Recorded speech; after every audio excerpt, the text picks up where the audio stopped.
नमस्कार, स्वागत आहे तुमचं सुषमाज किचनमध्ये। आज आपण मुलांना मधल्या वेळेत खाण्यासाठी अगदी भेळचा नवीन प्रकार पाहणार आहोत। अगदी साधी सोपी रेसिपी आहे। नेहमी आपण मुरमुरे भेळ, ओली भेळ किंवा कडधान्याची भेळ तर तयार करतोच। या पद्धतीने अजून एक नवीन प्रकार भेळचा तुम्ही नक्की करून पहा। त्यासाठी व्हिडिओ शेवटपर्यंत बघा। तसेच रेसिपीला लाईक करा, चॅनलला सबस्क्राइब करा आणि बेल नोटिफिकेशन पण ऑल वर प्रेस करा। रेसिपीला सुरुवात करूया।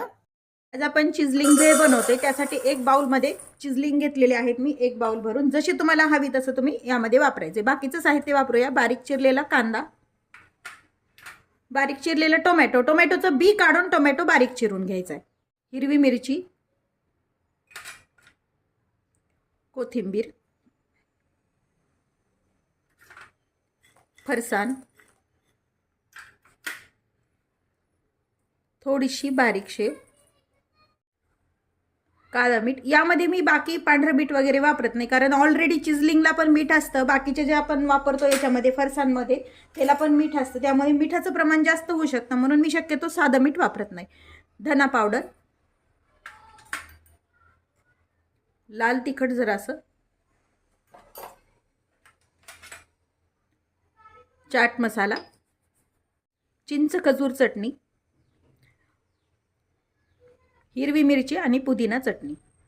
याचं प्रमाण, तिखटाचं प्रमाण तुम्ही तुमच्या आवडीनं कमी जास्त पण करू शकता। हे सर्व छान मिक्स करून घ्यायचं। नेहमी आपण मुरमुऱ्याची भेळ बनवतो, पण या पद्धतीने एकदा चिजलिंगची भेळ जर बनवली तर अगदी छान पण लागते, अगदी चवदार लागते आणि झटपट तुम्ही बनवू पण शकता। हळदी कुंकाला पण अगदी स्नॅक्स म्हणून द्यायला अगदी योग्य आहे ही रेसिपी। आता हे व्यवस्थित मिक्स करून घेऊया। सर्व साहित्य आपण छान मिक्स करून घेतले। आता प्लेटिंग करूया। आपली भेळ छान तयार आहे। एका प्लेटमध्ये काढून घ्यायची आहे।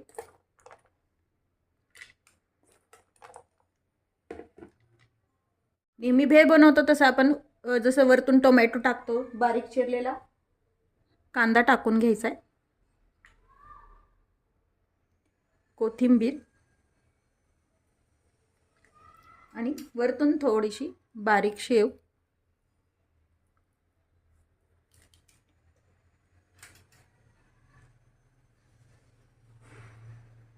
चिंच खजूर चटणी आणि हिरवी चटणी। तयार आहे आपली मुरमुऱ्यापेक्षा वेगळी चटपटीत अशी चिजलिंगची भेळ।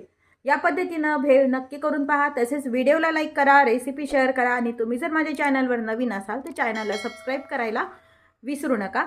अशाच नवीन रेसिपी सोबत पुन्हा भेटूया। तोपर्यंत बाय बाय। व्हिडिओ पाहिल्याबद्दल धन्यवाद।